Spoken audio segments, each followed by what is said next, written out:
우리나라에서는 매년 5월 세 번째 주일을 성년의 날로 지키고 있습니다. 만 20살 이상이면 모두가 다 어른인 셈입니다. 그러나 성인이 되었다는 것이 곧 성숙한 인간이 되었음을 뜻하는 것은 아닙니다. 누구든지 만 20세가 되기만 하면 법적으로는 성인이 되지만 그러나 성숙한 인간은 나이에 의해 판가름되지 않습니다.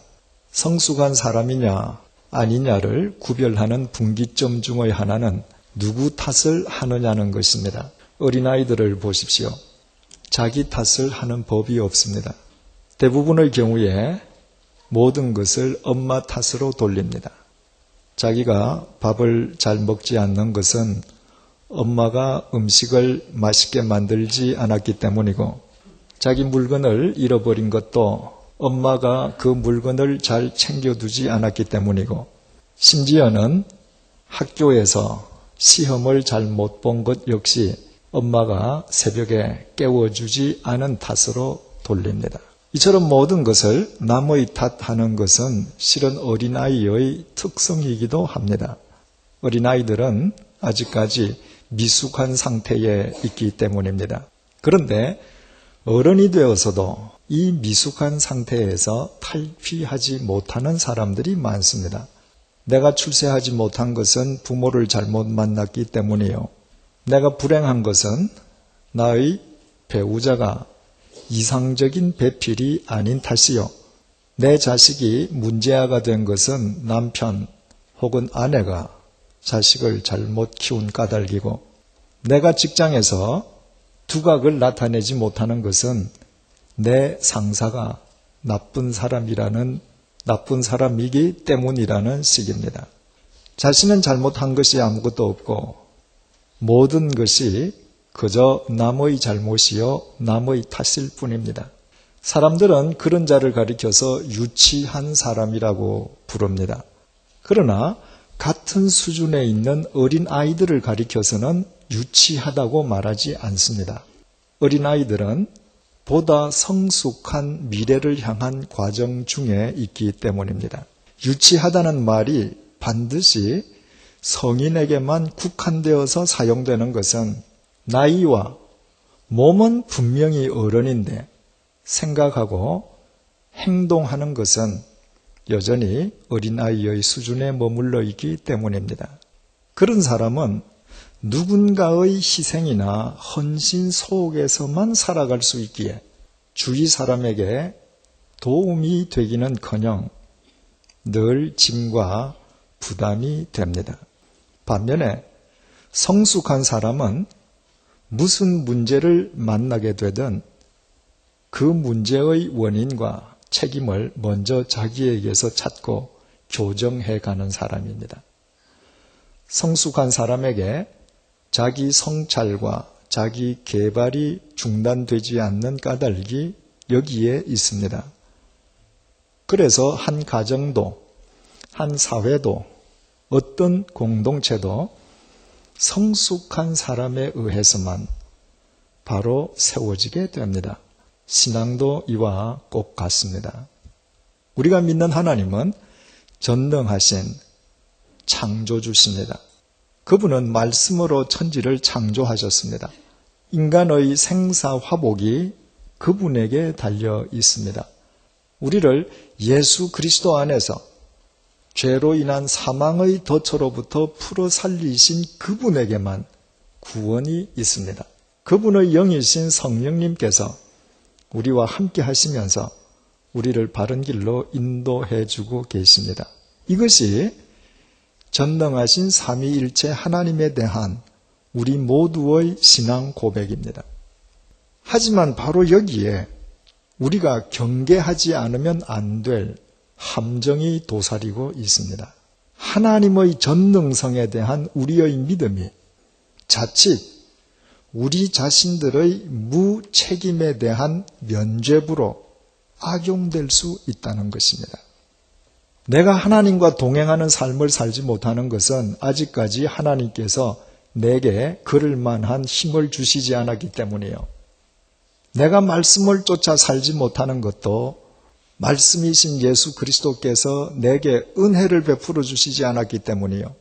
내가 망령되고 그릇된 행실을 끊지 못하는 것 역시 성령님께서 나를 강하게 붙들어 주시지 않았기 때문이라는 것입니다. 한마디로 자신에게 아무런 잘못이 없고 자신이 그리스도인으로 살아가지 못하는 전적인 이유가 삼위일체 하나님께 있는 것처럼 그릇 인식하는 것입니다. 하나님께서 전능하시다고 해서 인간의 책임과 의무가 배제되는 것은 결단코 아닙니다. 하나님께서 전능하시기에 그 전능하신 하나님과 인간이 동행하기 위해서는 인간은 인간으로서의 의무와 책임에 더 충실하지 않으면 안 됩니다. 유한하고 보잘것없는 인간이 만사를 하나님을 탓하거나 자기 책임마저 하나님께 전가하는 것이 아니라 하나님의 말씀 앞에서 무슨 문제이든 먼저 자기에게서 원인과 책임을 찾고 교정해가는 성숙한 그리스도인만이 세상을 새롭게 하는 참된 주님의 도구가 될 수 있습니다. 마침내 본문 40절에 이르러 베드로의 설교는 이렇게 끝나고 있습니다. 또 여러 말로 확증하며 권하여 이르되 너희가 이 패역한 세대에서 구원을 받으라. 패역하다는 헬라어 형용사 스콜리오스는 곧다의 반대 개념으로 비뚤어졌다는 것입니다. 날이 갈수록 세상은 비뚤어져 가고 있습니다. 인간의 심성도, 생각도, 행동도, 삶도 진리에서 벗어나 마구 비뚤어져 가고 있습니다. 그러나 회개와 세례의 삶을 추구하는 한 패역한 이 세상 속에서도 얼마든지 성령 충만한 삶을 살 수 있습니다. 인간은 연약하지만 회개와 세례의 삶을 추구하는 그를 성령님께서 날마다 고추 세워주시기 때문입니다. 하지만 이 말씀 역시 뒤집으면 회개와 세례의 삶을 추구하지 않는 한 비뚤어질 대로 비뚤어진 이 패역한 세상 속에서 그 누구도 구원의 삶을 완성해 갈 수는 없습니다. 그런 사람들은 성령님과 무관한 자일 수밖에 없기에 성령님과 동떨어진 그의 삶은 피사의 사탑처럼 마냥 비뚤어질 뿐입니다. 만약 아직까지도 죄와 사망으로부터 구원받은 그리스도인답게 살아가지 못하는 분이 있다면 그것은 절대로 하나님의 탓이 아닙니다. 만약에 진리의 소리에도 무딜 대로 무디어진 이미 죽어버린 양심을 지니고 있는 자가 있다면 그것은 남의 잘못이 아닙니다. 아직도 그릇된 행실을 끊지 못해서 황금같이 귀한 인생과 생명을 어이없이 탕진하고 있는 사람이 있다면 그것은 결코 타인의 탓이 아닙니다. 그것은 이제껏까지 그런 삶을 추구해온 자기 탓이요, 자기 잘못이며 자기 책임입니다. 반대로 여러분 주위에 날마다 성령 충만한 삶으로 향기로운 진리의 꽃을 피우며 사는 분이 있다면 그런 분의 삶을 과소평가하지 마십시오. 그 아름다운 삶은 그분이 지금까지 추구해온 것의 결과입니다. 인생이란 인간 각자가 추구해온 삶의 결과를 보여주는 전시대입니다. 허망한 삶을 추구해온 자의 인생이 아름다운 진리의 꽃을 피울 수는 없고 일평생 영원한 진리를 쫓아 살아온 자의 인생이 허망하게 끝나는 법도 없습니다.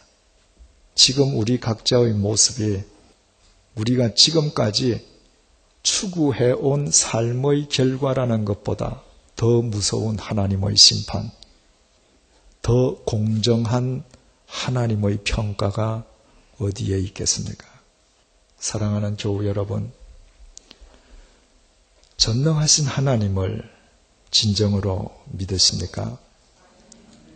죄와 사망으로부터 구원받은 그리스도인답게 날마다 성령 충만한 삶을 사시기를 정말 원하십니까? 그렇다면 지금부터 우리 모두 우리에게 이미 임해 계시는 성령님의 빛 속에서 회개와 세례의 삶, 그리스도와 연합하는 삶을 시작하십시다. 구원받은 그리스도인으로서의 의무와 책임에 최선을 다하십시다. 그때부터 우리는 이 패역한 세상을 새롭게 하는 이 시대의 성숙한 그리스도인들이 될 것입니다.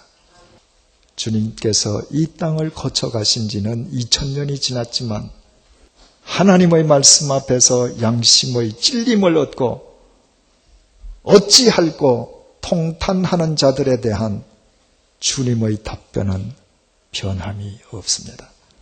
너희가 회개하여 각각 예수 그리스도의 이름으로 세례를 받고 죄 사함을 받으라. 그리하면 성령을 선물로 받으리라. 기도하시겠습니다.